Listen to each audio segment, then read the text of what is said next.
pada beliau waktu dan tempat. Persilakan. Shallallahu ala Nabi, Shallallahu ala Muhammad.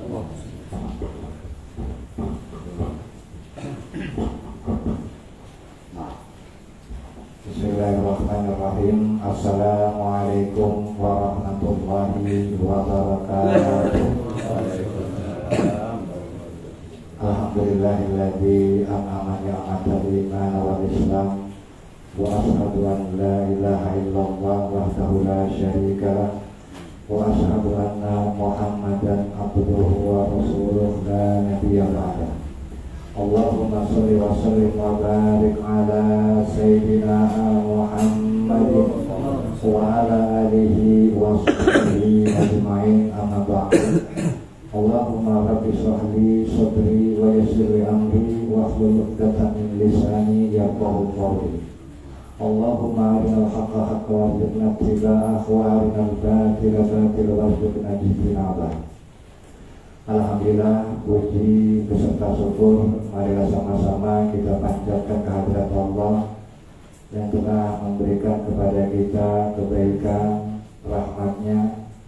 Terlebih pada hari ini Allah turunkan rahmat secara zahir yaitu hujan, dan juga Allah turunkan rahmat secara batin yaitu walaupun hujan. Alhamdulillah kita semua dikasih kesempatan untuk hadir. Dan begitu juga salawat beserta salam tidak lupa marilah kita limpah curahkan kepada Nabi kita Muhammad Sallallahu Alaihi Wasallam, yang mana melalui perantaranya, melalui darah dan perjuangannya, sehingga kita bisa mengkaji daripada petunjuk Allah ini yaitu Al-Quranul Karim. Karena biar bagaimanapun Al-Quran yang kita kaji ini turun melalui proses, melalui malaikat Jibril disampaikan kepada Nabi hingga sampai kepada kita, sehingga sangat pantas dan layak kita bersalawat kepada Nabi Muhammad Sallallahu Alaihi Wasallam. Para bapak yang saya hormati, yang mudah-mudahan Allah memuliakan, kita melanjutkan pembahasan surah Ali Imran ayat ke-80, di mana di dalam ayat ini Allah Subhanahu wa taala berfirman, A'udzu billahi minasyaitonir rajim. Wala ya'murakum an tattakhidul malaikata wan nabiyyina arbaba ayamurukum bil kufri ba'da antum muslimun. Dan wala ya'murukum, dan tidaklah kamu diperintahkan itu untuk mengambil malaikat dan nabi arbaban sebagai Tuhan-Tuhan. Ayamurukum, apakah mereka diperintahkan untuk kufur ba'da antum muslimun, setelah kamu itu termasuk orang yang Islam, orang yang berserah diri. Nah, di dalam tafsir ini saya menjelaskan ayat yang maksudnya innahu laisa libasarin atahu Allahul kitab wal hukm wan nubuwah. Tidaklah Allah menurunkan kepada manusia yaitu kitab, hikmah, kenabian itu untuk apa? Al-ya'murun nasa bittikhadhi al-malaikah wa nabiyina arbaba. Jadi Allah ini enggak menurunkan yang namanya Al-Quran, yang namanya hadis, hikmah, dan kenabian itu untuk memerintahkan supaya apa? Supaya mereka itu menyembah nabi, menyembah malaikat. Enggak ada. Nah, di sini juga Allah sekali menjelaskan Innaman ikhtasahullahu bi'ilmi, dan sesungguhnya manusia yang Allah pilih dengan ilmu, wa kita dengan kitab wa nubuwati, dan dengan kenabian, la yumkin, itu enggak mungkin an yaqulu mereka itu berkata u'budni, sembahlah aku. Itu enggak mungkin Rasul ngomong begitu. Atau Rasul ngomong u'budul malaikah, sembahlah itu para malaikat. Atau juga mereka mengatakan mu'abudun anbiya, sembahlah para nabi. Dimana? Kenapa? Ya karena memang wajibul haqq, karena Allah sudah mewajibkan subhanahu maksudnya Allah di ayat ini ayamurukum bil kufur ba'da antum muslimun. Apakah Allah memerintahkan kepada kamu itu untuk apa? Untuk berbuat kufur setelah kamu itu Islam? Nah itu kan enggak ada, itu udah jelas di Quran. Jadi sama sekali ini enggak ada. Dan juga maksud daripada ba'da idza antum muslimun, setelah kamu Islam.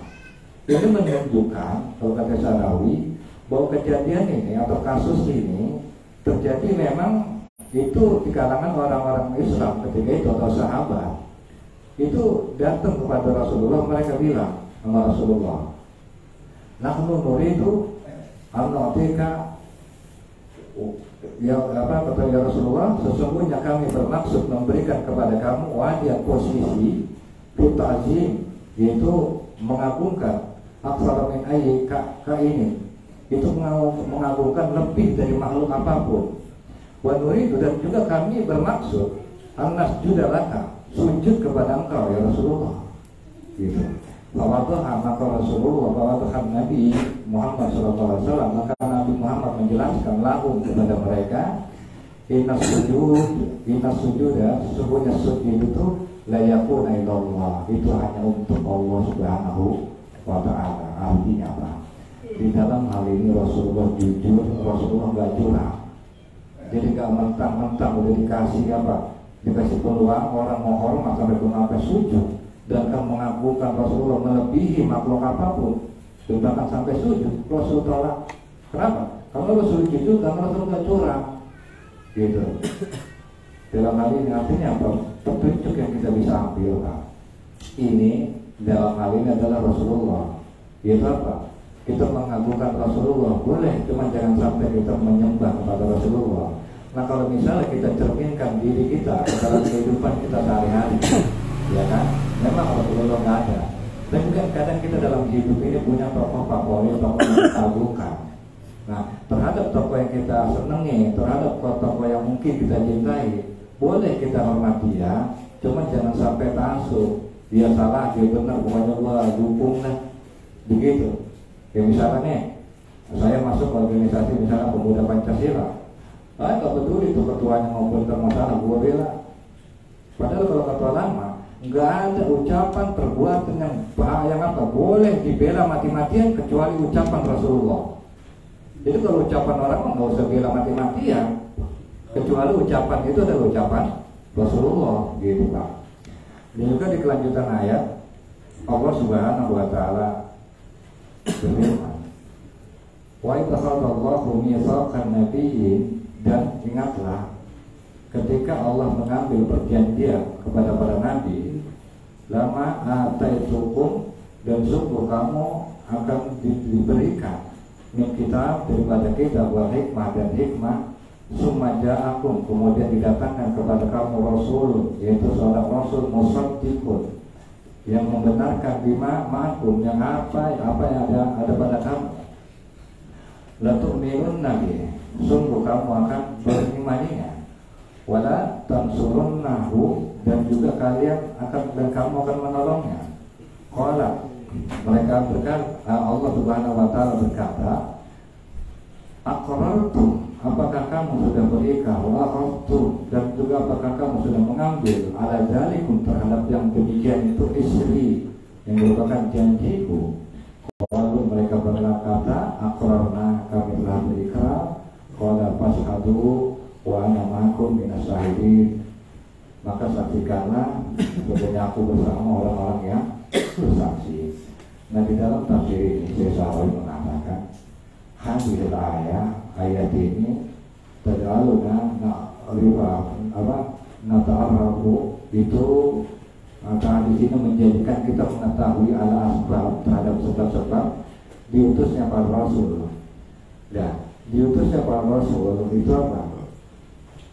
Sesungguhnya itu berawal daripada Nabi Adam yang pertama, yang mana di sini saya selalu mengatakan bahwa Nabi Adam itu pertama itu mengajarkan tentang apa?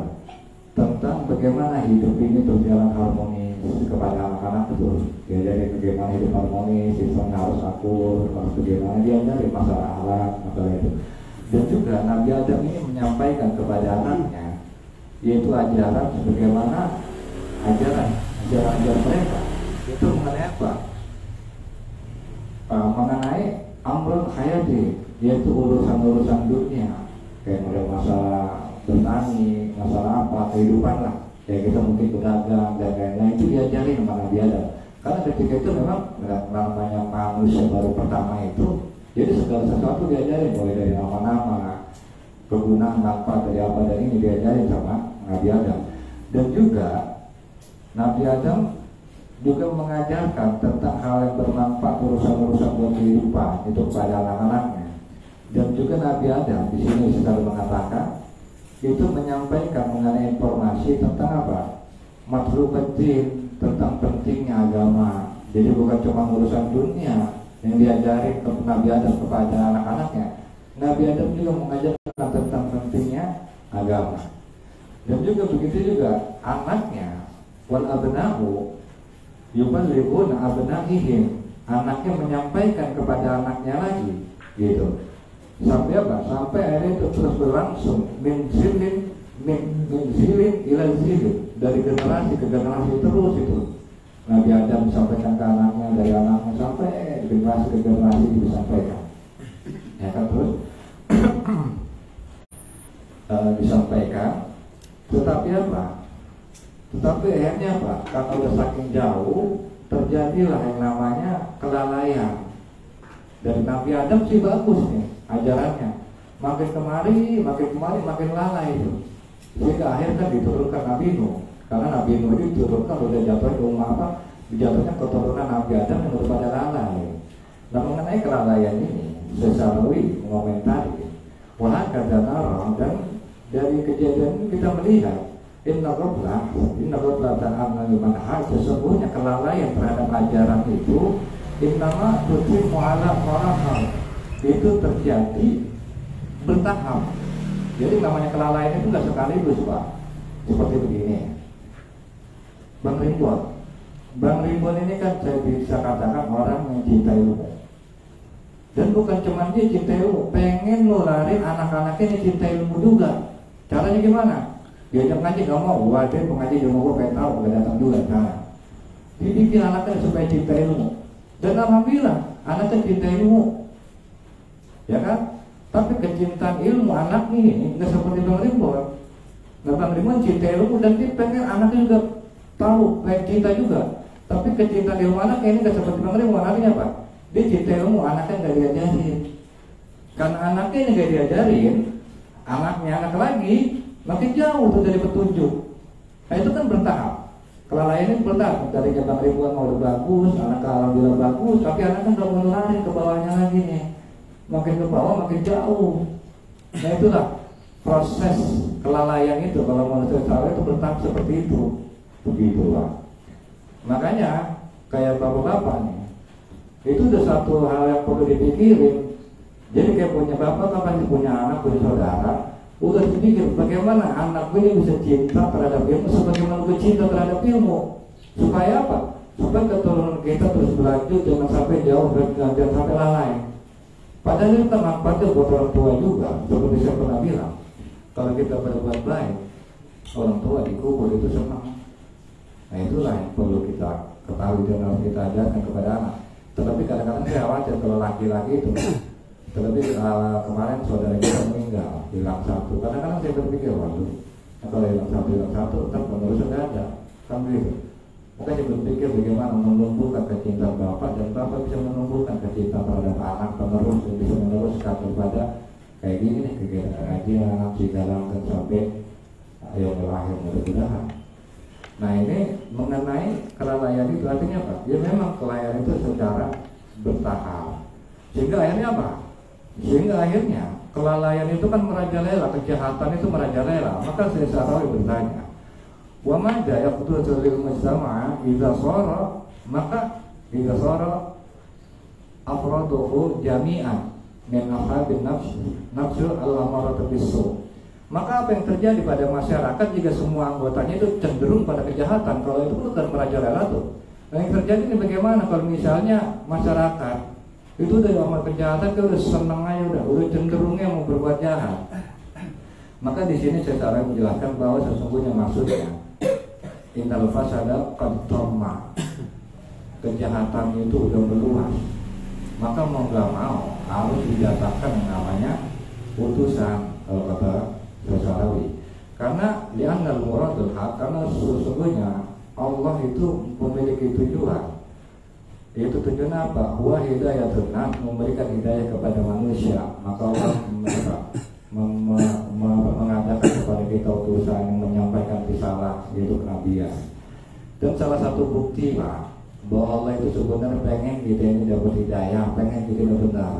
Kalau kita sarawi ada salah satu hadis qudsi di sini diriwayatkan oleh Abu Dawud. Qala Rasulullah sallallahu alaihi wasallam. Jadi sesungguhnya Allah Subhanahu wa taala berfirman, innahu qala. Jadi hadis qudsi itu Pak, firman Allah, cuma redaksinya itu dari Rasulullah. Firman Allah yang lafadznya itu keluar dari Rasulullah. Kalau Al-Quran itu firman Allah yang lafadznya itu dari Allah. Nah kalau hadis qudsi firman Allah tetap, cuma redaksinya, cara menyampaikannya ya sebagaimana cara Rasulullah. Apa kalau kata Allah di dalam hadis qudsi?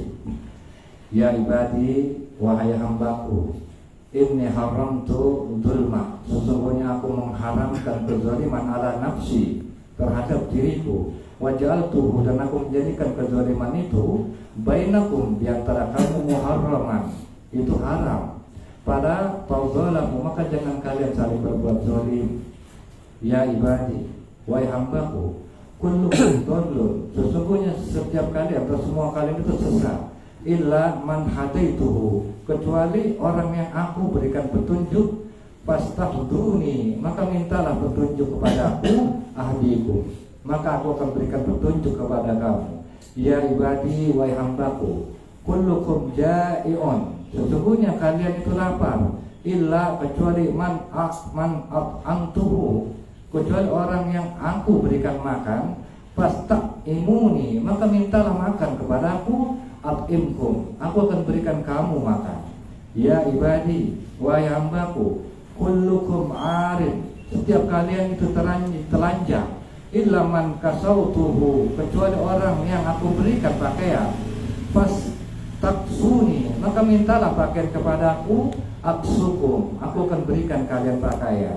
Ya ibadi, wahai hambaku, innakum tuhti'un, sesungguhnya kalian berdosa, sungguh kalian melakukan dosa bil laili wan nahar, siang malam. Wa an aghfir dzunuba, dan sesungguhnya aku mengampuni dosa-dosa jami'an, semuanya. Fastaghfiruni, maka mintalah ampun kepadaku. Aghfir lakum, aku pasti akan mengampuni kamu. Ya ibadi, wahai hambaku, innakum la tablughu durra fatadurruni, sesungguhnya perbuatan madarat kalian, dosa kalian itu enggak akan menjadikan madarat kepadaku. Wa tablughan nafsi fatanfa'uni, dan sesungguhnya perbuatan baik kalian, amal soleh apapun itu namanya, enggak akan bermanfaat kepadaku. Ya ibadi, wahai hambaku, law in awwalakum akhirukum wa insankum wa jinnakum kanu ala aqqa qalbi. Ya ibadi, wahai hambaku, kalau sekiranya dari awal sampai akhir, baik itu manusia maupun jin, semuanya aqqa qalbi, hatinya itu bertakwa, rajulun wahid minkum majada kadzalika fi mulki, itu enggak akan menambah kerajaanku. Begitu juga wahai hambaku, kalau sekiranya dari awal sampai akhir seluruh manusia, baik jin dan baik manusia dan jin, dan semuanya melakukan apa? Kejahatan, maka itu enggak akan mengurangi kerajaanku. Dan juga wahai ibadi, wahai hambaku, lau in awalakum wa akhirukum insanun, kalau sekiranya manusia dari awal sampai akhir, baik manusia maupun jin, semuanya berdiri dan tinggal di bumi, dan semuanya meminta kepadaku, dan semuanya aku kabulkan, maka itu enggak akan mengurangi apa dariku sedikit pun, kecuali apa? Kama yang kusul nyahatu, seperti apa? Seperti jarum idza udkhilal bahr, seperti jarum yang dicelupkan ke air laut. Jadi kalau misalnya nih semua manusia dari awal sampai minta sama Allah dan Allah kabulin, itu nggak akan mengurangi daripada apa yang Allah punya. Ibaratnya seperti jarum kalau dicelupin ke laut, nah air yang nempel di jarum itu yang diberikan kepada manusia dari awal sampai akhir, baik jin dan manusia, artinya apa? Luas banget, nggak akan mengurangi sama sekali. Ya ibadi, sesungguhnya wahai hambaku, innama hiya amalukum ahsan, Uksiha sesungguhnya makanan itu dicatat lakum bagi kamu, summa kemudian Afikum kami balik iyahu kepada kamu. Paman wajada khairan, maka sekiranya kalian menemukan kebaikan, fal yahmadillah, maka apa? Pujilah Allah. Waman wajada khairan dzalik, apakah apabila kalian menemukan selainnya, fala yalumanna illa nafsu, maka jangan apa? Jangan menyalahkan Allah, salahin diri sendiri. Kalau misalnya berhubungan dengan sesuatu yang menimpa keburukan kita, jangan saling mau, saling sendiri. Kenapa? Karena itu lalu, itu kesalahan lu. Nah kita kaji dalam hal ini di sini kan dikatakan apa? Allah mengharamkan dirinya berbuat zalim. Nah sekarang Pak, Allah Subhanahu Wa Taala salah satu cirinya Allah tuh nggak zalim sama kita. Walaupun kita berbuat maksiat apa iya kali kita berbuat maksiat, kalau kita kasih rezeki tetap aja Allah kasih rezeki. Bahkan orang kafir sekalipun walaupun meninggal dunia Pak menyembah Allah, tetap Allah kasih dia rezeki. Kenapa? Karena udah istilahnya mereka udah diundang ke dunia, maka Allah jamin lah rezeki siapapun dia. Pasti Allah jamin. Karena Pak, kalau memang mereka udah diundang ke dunia. Tapi terkadang kan Pak, kita sering menuduh Allah zalim dengan menganggap bahwa kita itu korban dari takdirnya. Hidup kita susah, dibikin susah sama Allah nih, ya kan? Keluarga kita hancur-hancuran, dibikin hancur-hancuran nih sama Allah, kan gitu. Istilahnya apa? Pokoknya banyak lah, terkait dengan masalah ekonomi, kan gitu, dibikin hancur-hancuran. Padahal Allah Subhanahu Wa Taala kan bilang apa? Wa Allah, dan tidak Allah yuridu dzulman lil ibad. Dan tidaklah Allah itu menghendaki kezaliman lil ibad kepada hamba-hambanya. Dan begitu juga innallaha la yuzlimun nasa syai'an. Dan sesungguhnya Allah itu tidak pernah berbuat zalim kepada manusia syai'an, siapapun dia. Jadi walaupun misalnya pahit yang kita terima terkait masalah rumah tangga, terkait masalah keuangan, terkait apapun, jangan pernah kita menyalahkan takdir Allah. Kenapa? Innallaha la yuzlimu mithqala dzarrah. Kalau kata Allah, sesungguhnya apa? Sesungguhnya Allah nggak zalim, walaupun kezaliman itu sebesar biji zarah, sebesar biji sawi, atau biji paling kecil apa yang kita tahu, seledri. Ini sebesar itu Allah nggak zalim. Jadi kalaupun pada akhirnya kita dibikin susah, ya kan? Ya mungkin karena ulah kita sendiri ketika punya nikmat lupa sama Allah. Karena kan setiap kita apa dipanggil sama Allah, ibarat kata kayak saya pekerja tower nih. Ya, Jabrik di bawah. Nah saya kerja posisi di atas tower, saya panggil Jabri, kagak nengok juga, ya kan? Akhirnya saya lempar untuk uang koin di depan Jabri, lempar jatuh. Ketika koin itu jatuh, di Jabri malah ngambil doang, dikantongin itu duit, dia pikir itu rezeki kan? Akhirnya kan perkataan saya timpuk lah dia, pakai batu, utak baru kesakitan, baru dia kata.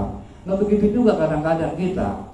Kalau dikasih kita musibah, kalau kita dikasih susah, ya mungkin selama ini Allah manggil kagak nyaut juga, dikasih nikmat malah dikantongin lupa, kagak nengok ke atas, ditimpuk lah sama Allah, dibikin susah, baru nggak lo, kan begitu, seperti itu kan kadang-kadang. Jadi jangan bilang Allah zalim, makanya dia di sini bilang apa?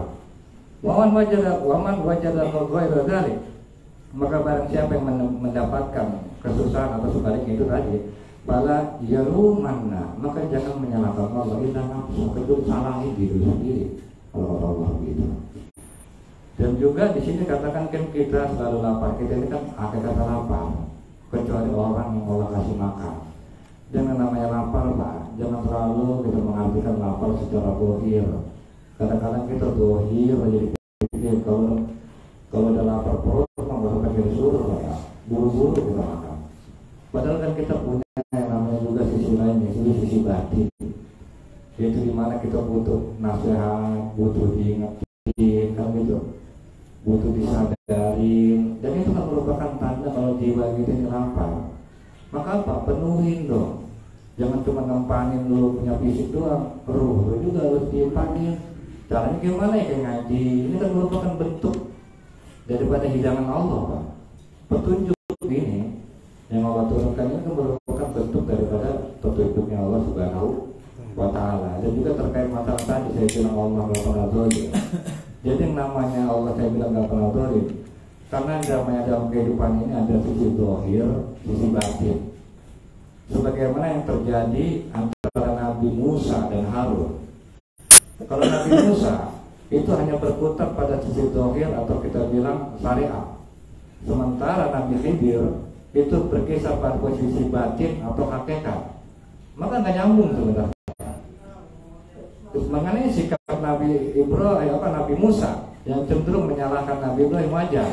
Karena Nabi Musa itu memandang dari sisi zahir, dari sisi syariat, bahwa membunuh anak itu salah, kan gitu. Ngebocorin perahu itu salah, wajar. Tapi kita jangan terburu-buru menyalahkan bahwa Nabi Khidir melakukan itu atas dasar perintah Allah. Satu contoh, Nabi Khidir membunuh anak kecil. Kenapa? Itu diperintahkan Allah, kalau anak kalau udah gede ini jadi bangsa. Jadi bangsa ini anak, maka dibunuh. Disuruh sama Allah dibunuh. Apakah ketika Allah menyuruh itu dolim? Kagak, Pak. Ketimbang itu nanti dia udah gede jadi berbuat dolim, jadi matiin aja kalian. Begitu. Itu hakikatnya. Walaupun secara syariat, secara zahir salah. Tapi apa? Dengan adanya Nabi Khidir ini kan menjadi pelajaran bahwa Allah tidak dolim. Walaupun secara zahirnya kelihatan dolim. Begitu. Nah, dan juga di sini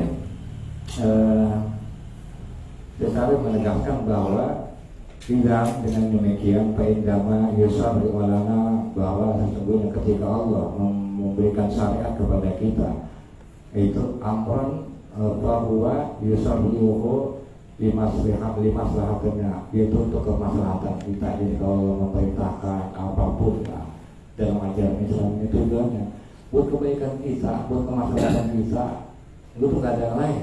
Salah satu contoh di sini saudara menjelaskan innal haq, sesungguhnya Allah Subhanahu wa taala hina man ayatan wahidin minas sariqah kana dzalika mamur limail. Jadi sesungguhnya ketika Allah melarang satu tangan untuk melakukan yang namanya pencurian, ya kan? Itu sesungguhnya Allah menyelamatkan kita dari berjuta-juta orang yang pengen mencuri. Maksudnya begini, Pak. Jadi ini kita dilarang nih sama Allah. Lu jangan nyolong, ya kan? Itu sejatinya sebenarnya Allah bukan cuma melarang kita, jutaan orang dilarang sama Allah jangan nyolong. Nah ketika kita nggak nyolong dan jutaan orang nggak nyolong, kan harta kita selamat tuh. Kalau kita semua sadar bahwa namanya nyolong itu haram, gitu. Jadi menurut saya Syarawi, maka ketika syariat meminta kita la ta'khudhu ala innahu matlubun minka, maka ketika kamu diminta secara syariat untuk sesuatu yang dituntut dari kamu, jadi jangan selalu berpikir gitu, tapi kita juga berpikir lakin khudhu ala innahu matlubun minka wa matlubun laka. Jadi ketika kita diminta sama Allah, itu jangan selalu kita mengartikan bahwa kita diminta sama Allah, tapi justru permintaan Allah itu apa? Sesuatu yang kita butuhkan. Seperti lagi misalnya Allah Subhanahu wa taala, kalau kata Syarawi ya, masih menurut Syarawi, ngelarang kita melihat wanita yang bukan mahram. Nah, sesungguhnya kalau kita menghindari itu sejatinya menghindari istri kita, anak perempuan kita, daripada dilihat yang enggak sama orang yang bukan mahram. Masih nggak ngerti ya Pak ya? Nah, caranya gini. Jadi pernah Rasulullah di majelis nih kayak gini nih, ada pemuda datang, ya Rasulullah, saya minta izin berbuat zina.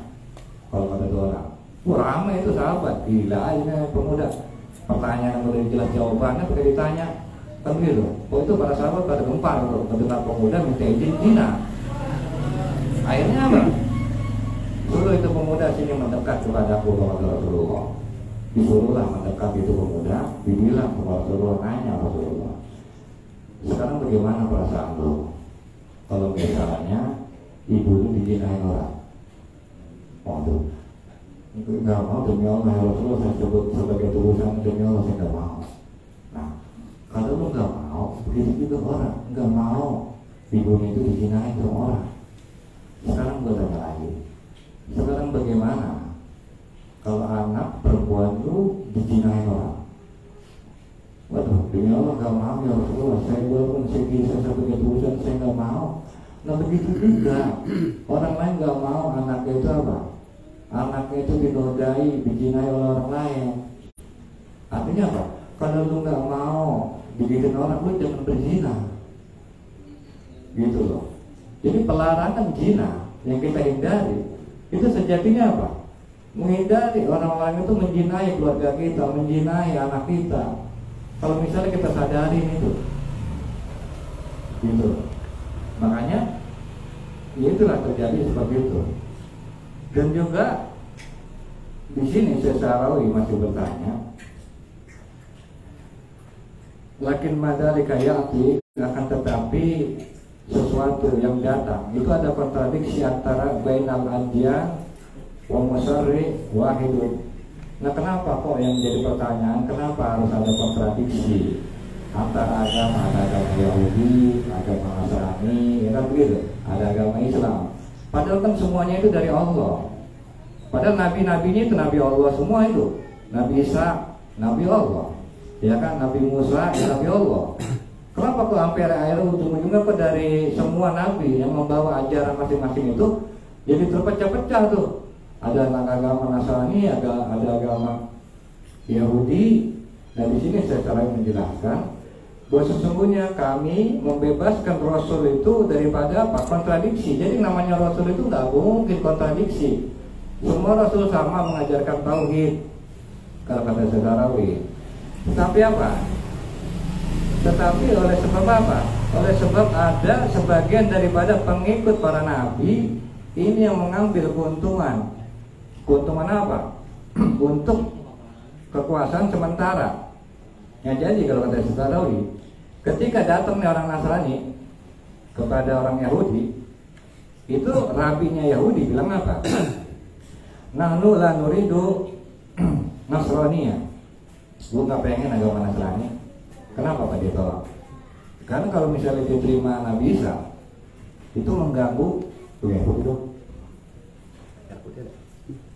Nggak ada. Nggak ada. Nah, jadi ada ini juga ini.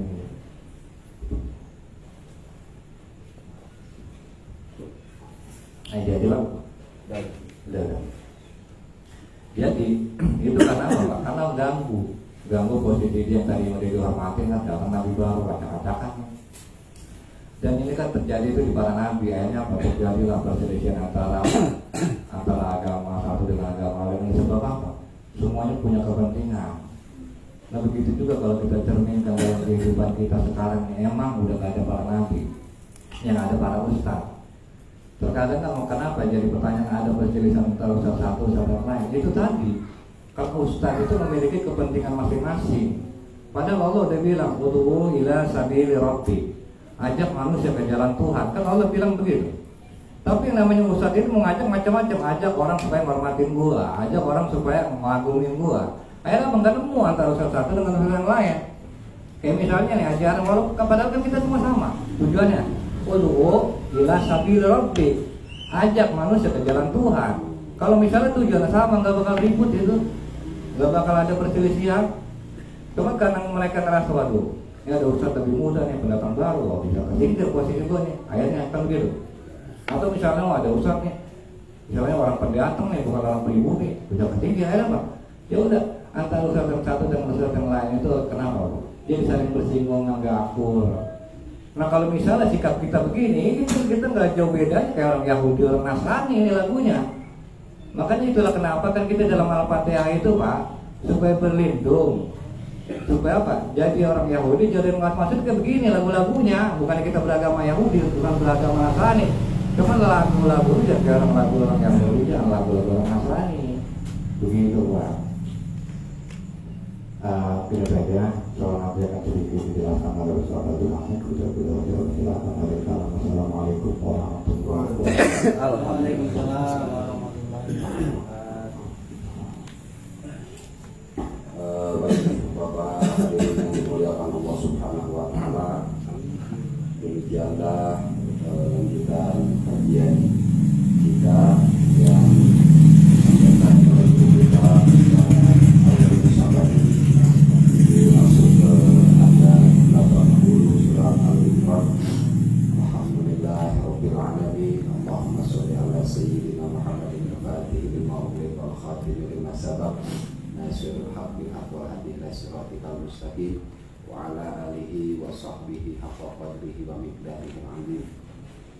اللهم يا الله أخرجنا من ظلمات الوهم وأكرمنا بنور الفهم وافتح علينا بمعرفة العلم وحسن أخلاقنا بالحلم وسهل لنا أبواب فضلك وانصر علينا من خزائن رحمتك يا أرحم الراحمين. رب اشرح لي صدري ويسر لي أمري واحلل عقدة من لساني يفقهوا قولي.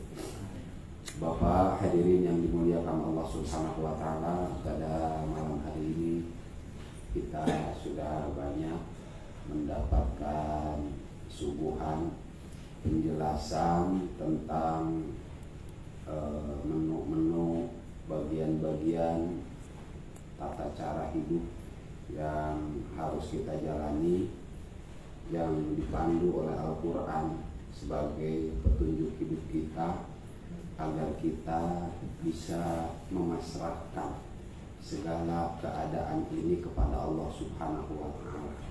Karena emang pada hakikatnya hidup ini dari Allah, milik Allah, dan akan kembali kepada Allah. Tadi berkaitan dengan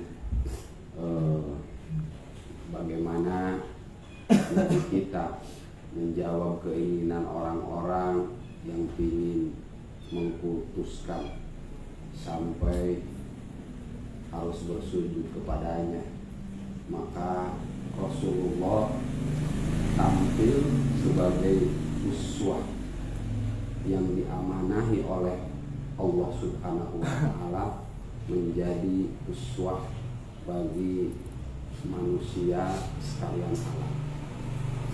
Jadi agama Islam itu Pak, itu turun setelah agama Kristen, di mana orang Kristen ini saking cintanya kepada Nabi Isa, dia mengkultuskan Nabi Isa.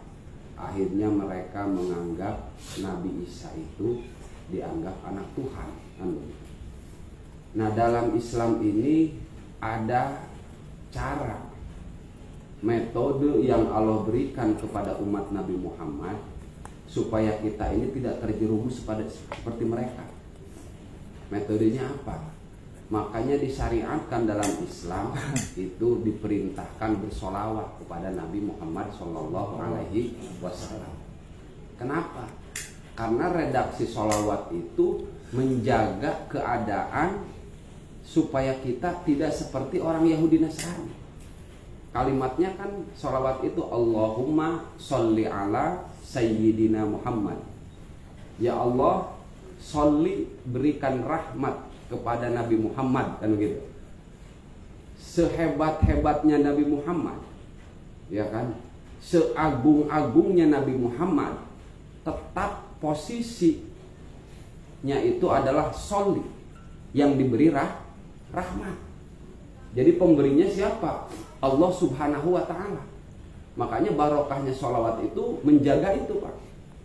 Jadi orang kalau bersolawat nggak mungkin kayak Kristen. Makanya tidak bisa keadaan orang Nasrani disamakan dengan orang Islam. Maksudnya umat Nabi Isa itu. Jadi umat Nabi Muhammad itu sangat dijaga oleh Allah Subhanahu wa taala dari segala hal-hal yang bisa menjerumuskan dia kepada kekafiran setelah dia memeluk agama Islam. Itu yang pertama. Kemudian yang kedua, terkait Rasulullah tadi menjawab, kalau kata Ustadz ini kan apa adanya. Kalau bahasa saya, jadi Rasul itu benar-benar terlihat di sini sebagai uswah. Dia tidak nambahin sedikit pun, tidak ngurangin sedikit pun tentang syariat ini. Tidak mengambil keuntungan dari syariat ini, tapi dia mutlak murni mengajak manusia untuk menauhidkan Allah Subhanahu wa taala. Ini kan kadang-kadang kita, mohon maaf ya, guru ngaji misalnya ustadz, karena dia tidak paham dengan satu permasalahan, akhirnya ngomong yang enggak untuk menutupi kesalahan atau kekurangannya. Nah, kalau orang manusia yang mencontoh Rasulullah itu nggak bakal ngurangi. Kalau yang didapat dalam agama begini, contoh misalnya kata Islam, tuntunan yang kita dapat, istilah yang kita dapat dalam kehidupan berkait dengan menuntut ilmu. Utlubul ilma minal mahdi ilalah. Carilah ilmu oleh kalian semua dari mulai kamu berada di gendongan sampai menjelang masuk liang lahat. Itu kita nggak boleh ngurangi itu. Jadi yang namanya ilmu itu harus dicari, harus banyak. Karena dengan ilmu yang banyak itu kita akan semakin tahu keagungan dan kelemahan kita. Cuman masalahnya ketika kita mencari ilmu ini, tujuannya ini kita apa? Kita mencari ilmu itu karena pingin pintar, karena pingin dihargain orang, ya kan? Atau karena pingin mengenal Allah, sehingga kita bisa bermesraan selamanya, bisa berinteraksi dengan Allah Subhanahu wa Ta'ala. Tujuannya aja yang harus kita lempengin. Caranya nggak boleh dirubah-rubah. Kan kadang, mohon maaf ya, saya suka sember gitu hati kalau misalnya ada aturan agama yang dikurangin atau ditambahin. Itu sering kali Pak mendengar hal itu. Dan kalau itu keluar dari mulut seorang dai, bahaya. Berbeda dengan keluar mulut orang-orang biasa. Nah, oleh sebab itu kita ya harus mengambil pelajaran dari apa yang kita tahu sekarang ini. Seperti tadi bagaimana Nabi Adam ngajarin keluarganya tentang kehidupan ini, tentang urusan dunia, tentang urusan agama. Jangan sampai kita jadi orang tua itu lalai. Karena tadi kan udah disampaikan, dampak kelalaian orang tua akan meninggalkan keturunan yang lebih lalai. Dan lalai sedikit, lalai lagi, lalai. Makanya saya tadi mohon maaf Pak, anak saya baru pulang dari pondok, sampai ngobrol, saya langsung saya ajari mencari ilmu ini begini. Karena apa? Karena dia ngaji, dapat ilmu dari sana. Ilmu yang kita punya belum tentu dia dapat. Kan begitu. Ya syukur-syukur di sana dapat, dari saya dapat. Karena ilmu ini sangat penting. Ilmu ini tujuannya untuk apa Pak? Supaya kita ini bisa masrahkan diri. Karena kan kadang-kadang orang itu salah kaprah. Kalau ada masalah serahin sama Allah Subhanahu wa Ta'ala. Allah mah nggak usah dibilang suruh nyerahin. Kita nggak nyerahin aja, emang kita milik Allah. Dan Allah tahu urusan kita. Cuman kita dikasih cara untuk bisa menyerahkan diri itu, untuk menyerahkan urusan itu. Caranya apa? Berserah diri dengan hukum Allah. Itu yang benar. Misal kita nggak bisa makan, kan begitu. Kata Allah tadi dalam hadis qudsi, kata Rasulullah dalam hadis qudsi, bagaimana? Ketika aku nggak bisa makan, ketika kalian tidak bisa makan, maka hanya aku yang bisa memberikan makan. Kalau saya tanya, emang Allah ngasih makannya bagaimana? Apa manggil kita bawa piring ada nasinya? Kan kagak. Makanya ngaji itu harus tuntas. Jadi Allah itu ngasih makannya kita hidup di dunia ini kan dibikin aturan dulu Pak. Dunianya diadain dulu, aturannya diadain dulu, baru kita lahir kan. Sekarang saya tanya, aturan dulu apa kita dulu yang datang ke dunia ini? Aturan dulu. Nah aturan ini dibuat supaya kita ini bisa menyerahkan segala urusan kita kepada Allah Subhanahu wa Ta'ala. Kalau agama ini kita pahami secara betul, maka akan menjadi wasilah untuk kita bisa menjalankan hidup ini dengan nyaman. Saya jamin itu, Pak. Saya sebagai penuntut ilmu, walaupun hanya secuil ilmu yang saya dapat, tapi sudah merasakan betul barokah agama ini. Jadi yang namanya agama ini untuk memberikan kenyamanan, kebahagiaan, sehingga dalam hidup itu, dalam kondisi apapun yang ada hanya Allah. Kalau ada masalah dalam hidup kita, berarti kita tidak pernah menyerahkan diri kita kepada Allah dengan benar. Ada hukum-hukum Allah yang kita langgar.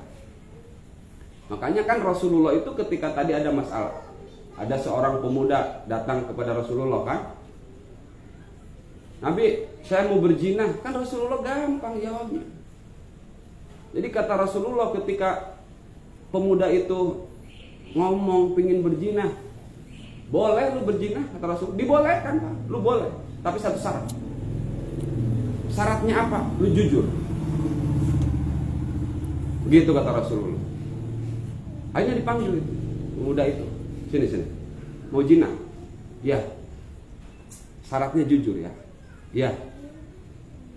Sekarang saya tanya, kalau kamu punya ibu perempuan dijinain bagaimana? Jujur syaratnya.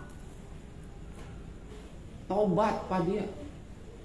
Nah kita dalam kehidupan itu makanya jujur. Makanya Nabi itu uswah kita itu terkenal al-amin, jujur. Makanya hidup terus jujur. Jujur kepada diri sendiri.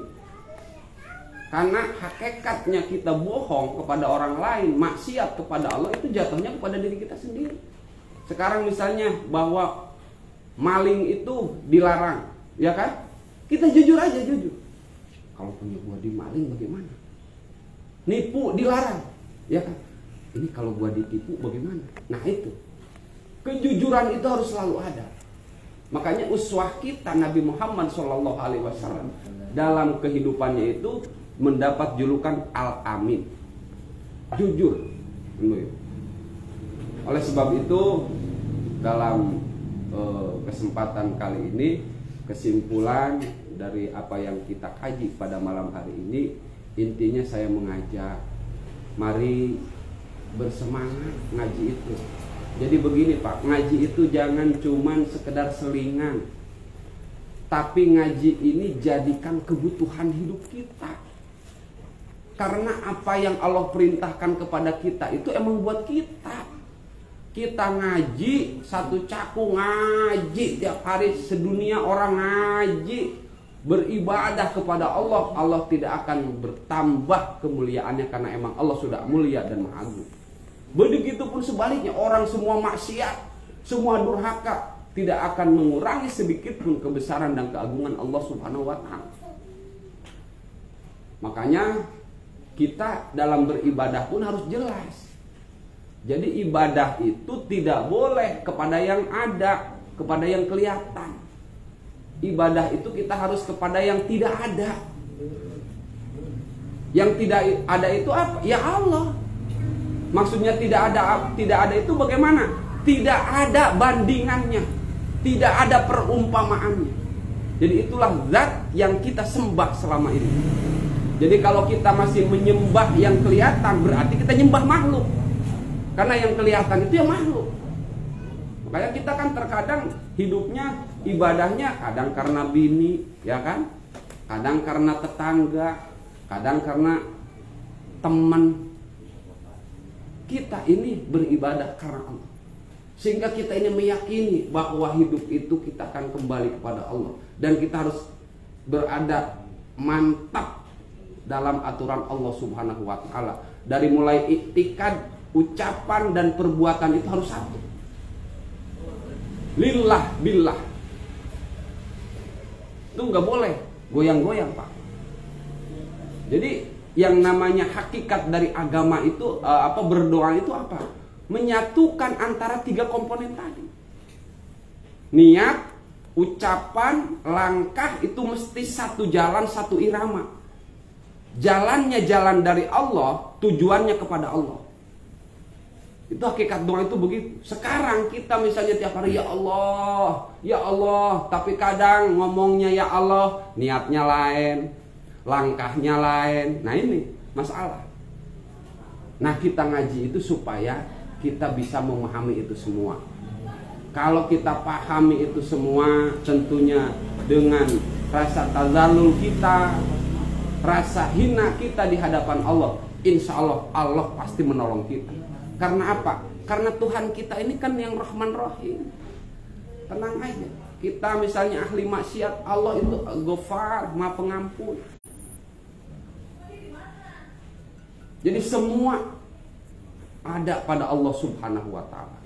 Oleh sebab itu kita jangan salah memahami tentang kebesaran Allah Subhanahu wa Ta'ala dan menilai diri kita. Makanya saya tadi pesan sama anak saya, lu tau ngaji, jangan jauh-jauh dulu memandang. Lu lihat diri lu sendiri, kaji diri. Karena ketika kita mengkaji diri kita, maka kita akan tahu diri. Ketika orang sudah tahu diri, pasti mendapat harga diri, baik di hadapan manusia ataupun di hadapan Allah Subhanahu wa Ta'ala. Jangan sampai kita ini hidup, perasaan kita pingin harga diri dihargai, diri kita dihargai kan, pingin diri kita mulia. Tapi hakikatnya kita sudah menjerumuskan, menghinakan harga diri kita di hadapan Allah Subhanahu wa Ta'ala. Na'udzubillah, subhanallah. Mudah-mudahan kita ditolong Allah Subhanahu wa Ta'ala menjadi orang-orang yang senantiasa mencintai ilmu, mencintai kebaikan, karena berharap pertolongan dari Allah Subhanahu wa Ta'ala. Bitilkan niyah wa bijahin Nabi Muhammad sallallahu alaihi wa alihi wasallam. Al-Fatihah. A'udzubillahi minasyaitonir rajim. Bismillahirrahmanirrahim. Alhamdulillahirabbil alamin arrahmanir rahim maliki yaumiddin. Iyyaka na'budu wa iyyaka nasta'in ihdinas siratal mustaqim. Shiratal ladzina an'amta 'alaihim ghairil maghdubi 'alaihim waladdallin. Amin. Bismillahirrahmanirrahim. Alhamdulillahirabbil alamin. Allahumma salli ala sayyidina Muhammad wa ala ali sayyidina Muhammad. Allahumma ighfir lana dzunubana wa dzunuba walidayna warhamhum kama rabbawna shighara. Wa li jami'il muslimina wal muslimat wal mu'minina wal mu'minat al ahya'i minhum wal amwat. Allahumma wa ma qadaita 'alaina min amrin faj'al 'aqibatahu rasyada. Allahumma aslih lana sa'na kullahu bima aslih bihi shalihin. Allahumma iftah lana abwaaba rahmatik warzuqna ridhaka wa taqwaka wa sahhirna khalqaka wa rizqaka wa asrina bisarayana lutfika ya alimu ya alimu ya alim. Alimna bi ilmika wa aqimna anka wa asmi'na minka wa basyirna bika wa aqimna bi syuhudika wa arifna tariqa ilaika wa hawinha ilaina bi fadlika wa albisna libasat taqwa minka wa laka innaka ala kulli syai'in qadir. Rabbana la tuzigh qulubana ba'da idh hadaitana wa hab lana min ladunka rahmatan innaka antal wahhab. Rabbana hab lana min azwajina wa dhurriyyatina qurrata a'yun waj'alna lil muttaqina imama. Rabbana ighfir lana wa li ikhwanina alladhina sabaquna bil iman wa la taj'al fi qulubina ghillan lil ladzina amanu rabbana innaka ra'ufur rahim. Rabbana atina fid dunya hasanah wa fil akhirati hasanah wa qina adzabannar. Sallallahu ala sayyidina Muhammad wa ala alihi wa sahbihi ajma'in. Bi fadli subhana rabbika rabbil izzati amma yasifun wa salamun alal mursalin walhamdulillahi rabbil alamin. Afa minkum assalamu